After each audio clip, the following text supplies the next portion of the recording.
This week on the marquee, we have Jack the Joker Hermansson returning from some time off to get a very big win to kind of stake his claim as a continued contender in this division as he turns back Joe Pyfer, who, you all saw it. He had the hype behind him. He had the UFC machine, if you will, a little bit looking at him like he could be a next guy here. And I think a lot of people, I mean, us included in a way, considering all three of us picked Joe Pyfer last week, I think a lot of people were ready to kind of have Joe Pyfer win this fight and move into the rankings and take the next step in his career. And none of that happened. Jack was not about it.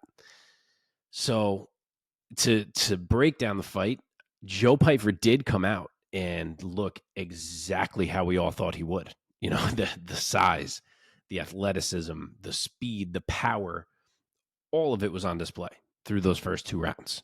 He was landing on Jack and he was landing hard. More than once, I was surprised that Jack hadn't been wobbled more than he was. It seemed like he was taking the shots surprisingly well. But once it got past round two, it was a much different fight. And you could tell that that's what Jack was going for by the way he fought the first 7 or 8 minutes of that fight. There were very few risks coming from him. He was really just trying to get himself through those rounds. You know, it's a risk for sure to start that way, but he must have been very confident that if he could get through that first round and a half, 2 rounds, that the fight was going to swing heavily his way. And I was a little worried about Pyfer's gas tank. You know, he hasn't been to a round 3 since I think it's 2018. Big power puncher, that frame, obviously. I just figured he'd be okay enough to win one more at some point after being up 2-0. But I was wrong. He couldn't do it. You know, midway through round 2, I would say Jack started picking up the pace a bit. He started moving forward more. He started landing his leg kicks. And by the end of that round, I think Pyfer was already feeling that leg a little bit. Jack had gotten his timing down by then. And really, from that point on, Joe just couldn't find a way to change things up once Jack kind of got that timing down and decided he would start moving forward a bit. Round 3, Joe was just getting jabbed cleanly over and over. He got hurt to the eye midway through the round. He couldn't see for a bit, and Jack really poured it on for like a 30-second stretch there.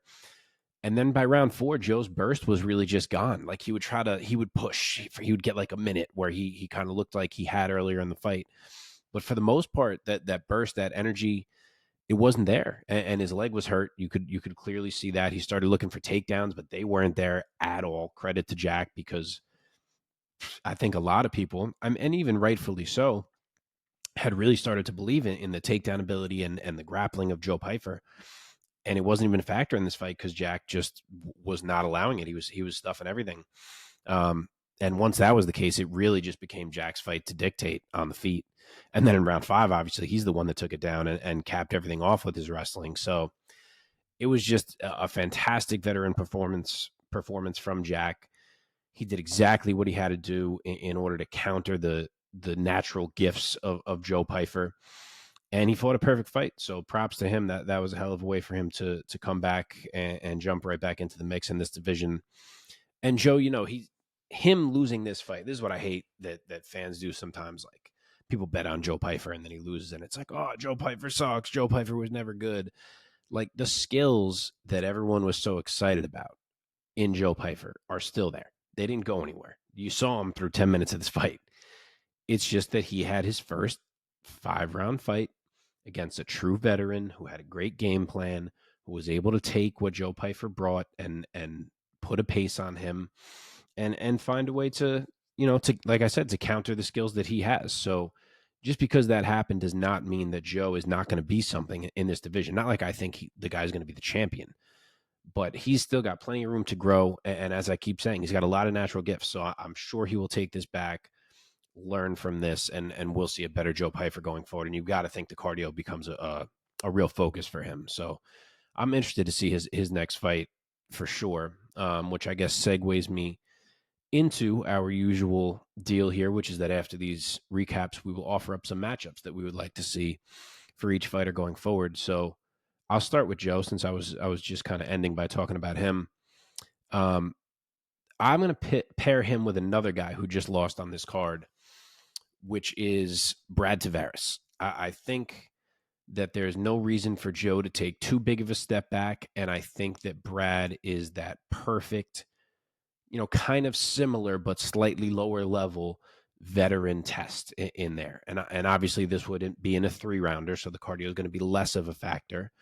But Brad can do a lot of things. Brad's also impossible to take down.